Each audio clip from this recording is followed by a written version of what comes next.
Good morning. This is Father Stephen Kelly from St. John's Church in Detroit. We're continuing our series of daily morning meditations, where we generally look at one or another of the lessons that are assigned for morning or evening prayer, what is known as the daily office lectionary. Today for Saturday, let's take a look at that lesson that's assigned for morning prayer from the book Genesis, chapter 22, beginning at verse number 1. And it came to pass after these things that God did tempt Abraham, and said unto him, Abraham. And he said, Behold, here I am. And he said, Take now thy son, thine only son Isaac, whom thou lovest, and get thee into the land of Moriah, and offer him there for a burnt offering upon the mountains, which I will tell thee of. And Abraham rose up early in the morning, and saddled his ass, and took the two of his young men with him, and Isaac his son, and clave the wood for a burnt offering, and rose up, and went to the place which God had told him. Then on the third day Abraham lifted up his eyes, and saw the place afar off.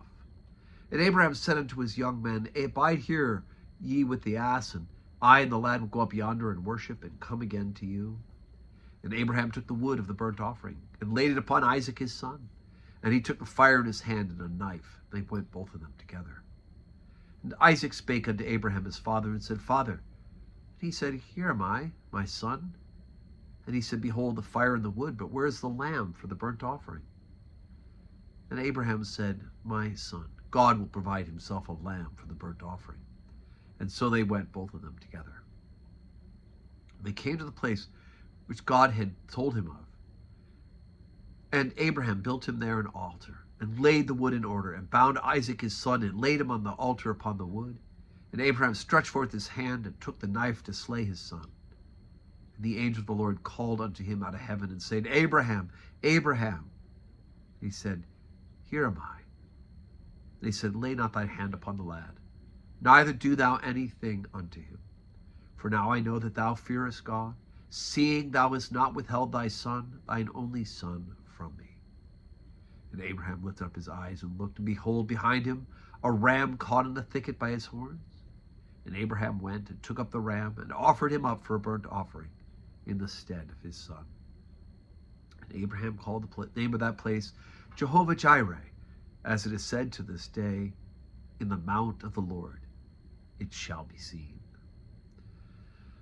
Whew. So there's a lot going on here. I can't imagine what Isaac must have been feeling and thinking, my gosh, my dad's really going to do this.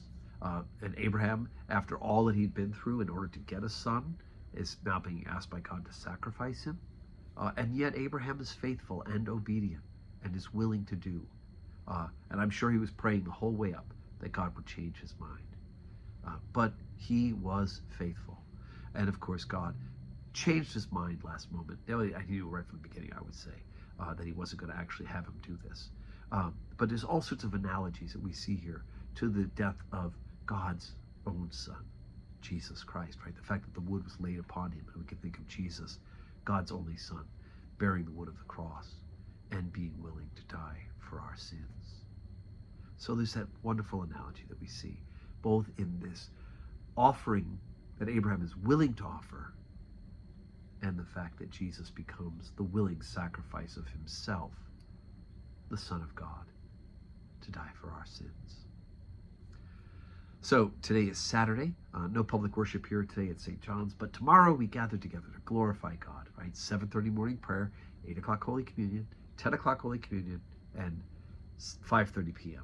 evening prayer. And it's the first Sunday of Lent, so which means we're going to be praying the litany in procession, which is always a wonderful thing for us to remember all the ways which we need to intercede to God. Lent is the perfect time to pray that litany. We will do that on the first, third, and fifth Sunday of Lent.